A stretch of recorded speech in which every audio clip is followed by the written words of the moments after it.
Day 12. Keeping his ways. Wait on the Lord and keep his way, and he shall exalt you to inherit the land.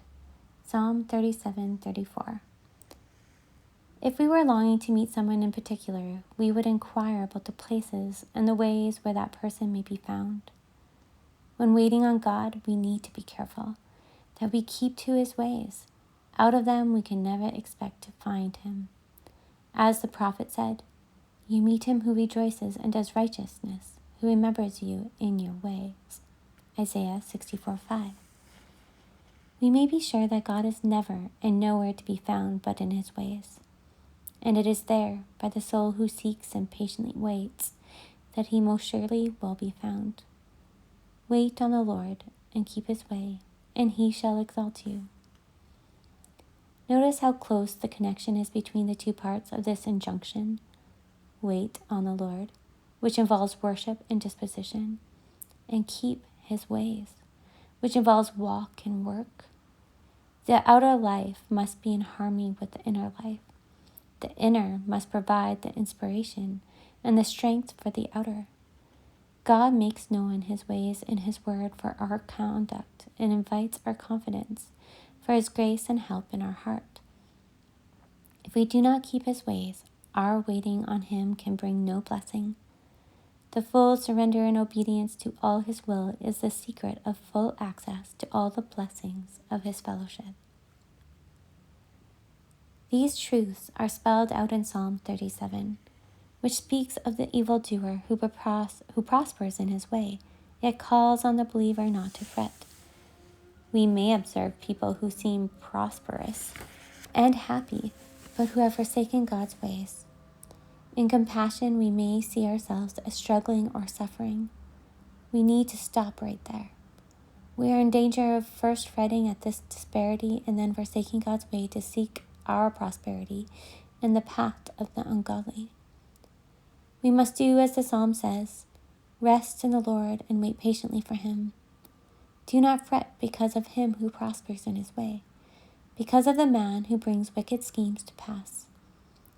Cease from anger and forsake wrath. Depart from evil and do good. For the Lord loves justice and does not forsake his saints. They are preserved forever. The law of his God is in his heart. None of his steps shall slide. And then follows for the third time in the psalm, wait on the Lord and keep his way. Do what God asks you to do, and God will do more than you can ask him to do. Do not give way to the fear, I cannot keep his ways. This will rob you of your confidence. It is true you lack the strength yet to keep all his ways, but take care to keep those for which you have received strength already. Surrender yourself willingly and trustingly to keep all God's ways in the strength that will come in waiting on him. Present your whole being to God without reservation and without doubt. He will prove himself God to you and work in you that which is pleasing in his sight through Jesus Christ. Keep his ways as you know them in the Word. Keep his ways as nature teaches them. Keep his ways in always doing what appears right. Keep his ways as the Holy Spirit suggests. If you're not willing to walk in his path, don't even think about waiting on God. However weak you may feel, only be willing. And God, who has worked in you to will also give you the power to do. Wait on the Lord and keep his way. It may be that our awareness of some shortcoming and sin makes our text look more like a hindrance than a help in waiting on God. Let it not be so. Has it not been said more than once, the very starting point of this waiting is utter and absolute impotence? Why then not come with everything evil you feel in yourself, every memory of unwillingness, unwatchfulness, unfaithfulness, anything that causes self-condemnation? Put your trust in God's omnipotence and find in waiting on God your deliverance. Your past failure has been due to only one thing. You tried to conquer and obey in your own strength.